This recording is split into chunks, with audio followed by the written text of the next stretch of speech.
Hello, everyone. Welcome back to Chess Tournament, game number 5.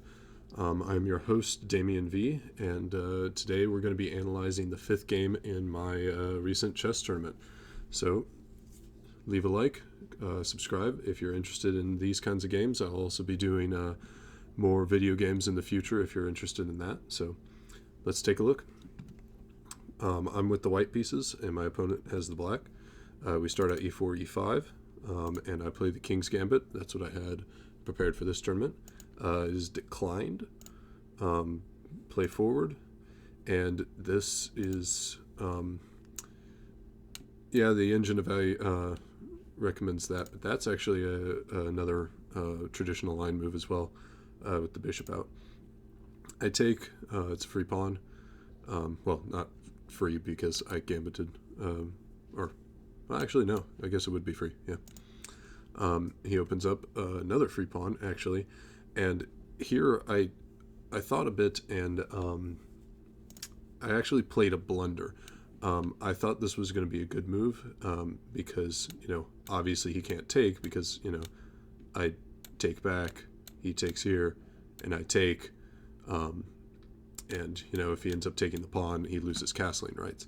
But this is actually not the case because if he takes, I take, and he takes here, I'm the one who loses castling rights.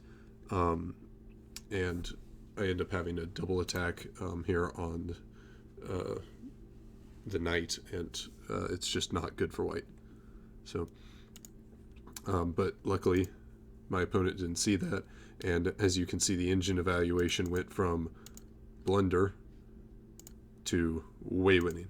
And that's because I'm able to further development, strengthen this core, as well as kick back his bishop and gain an extra tempo.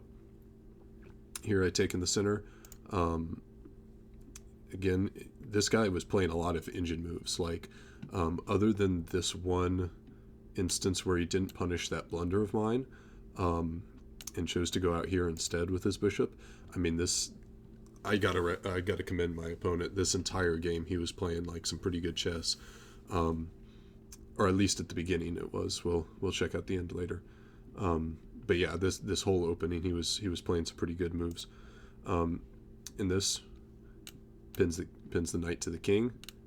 If I play pawn up, I'm threatening to take the knight here. Of course, he pushes me back.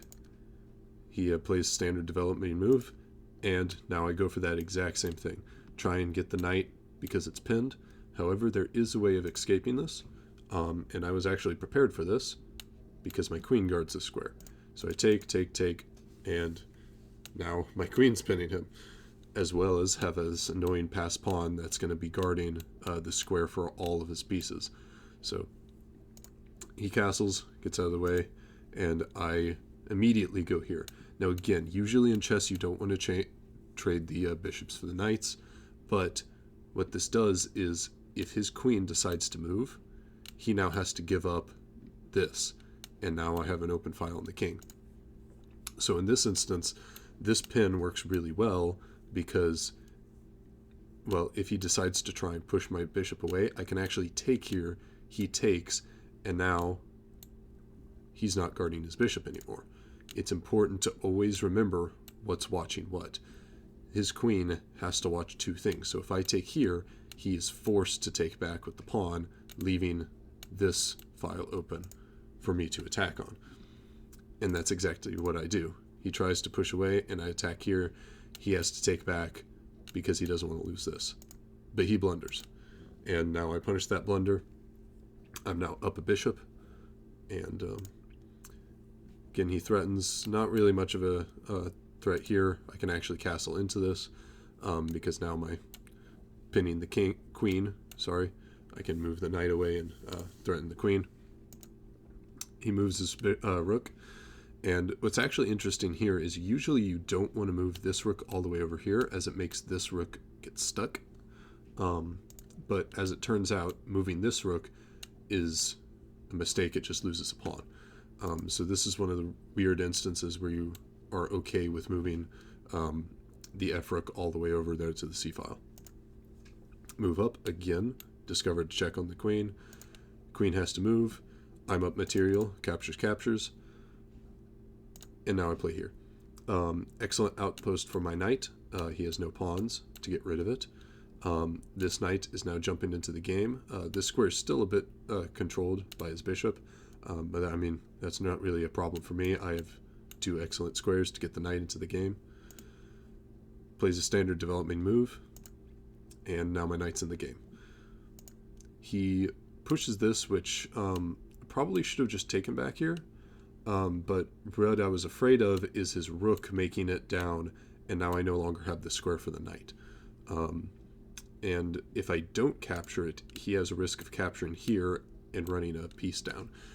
It's not much of a threat, since, you know, I have the 2 rooks and the knight guarding this file, but, you know, that's always an option. So I ended up playing, ignoring that, because I was able to guard both of them at the same time with the rook. Or sorry, not guard and threaten at the same time with the rook.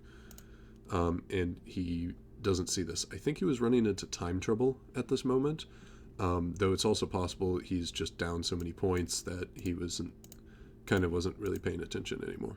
So he plays, blunders the bishop, keeps trying to play and gain some kind of tempo on the side, but again, since I didn't capture here, I have this square for my knight.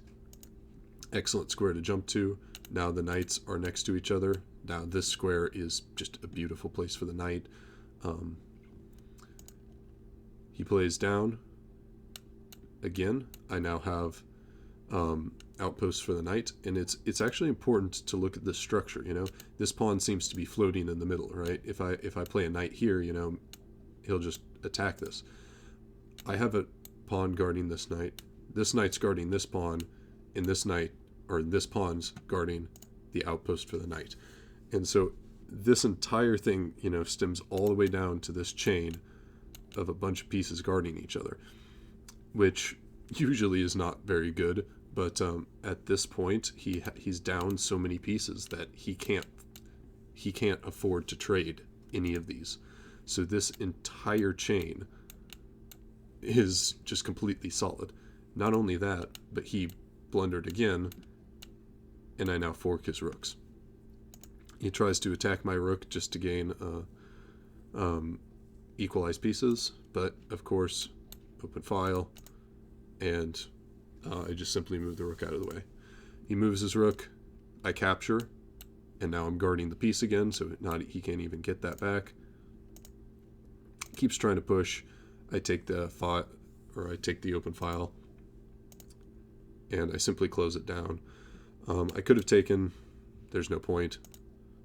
At this point, you know, all I have to do is just close off the position and win by the amount of points I have. Check the king. Again, this is covered, as well as this separates the king. Now I have my pawn chain. Now he only has 1 piece left, and so this pawn chain cannot be broken anymore. And he resigns. In this position, because there's nothing he can do. This rook cannot guard the knights from attacking all of these squares all at once. And I'm simply going to run this pawn up and queen. So, excellent game, except for the very end there where my opponent seemed to be in some kind of time trouble, and he started making a bunch of blunders all at once. That beginning there, where was it? Like, he was playing some pretty standard moves, all recommended by the engine. So good job on him, but yeah, he ended up just blundering one too many times. And anyway, thank you for watching. There's one more game in this series, game 6, and right now the score is 5-0. I was currently winning. So thank you for watching, and join me next time.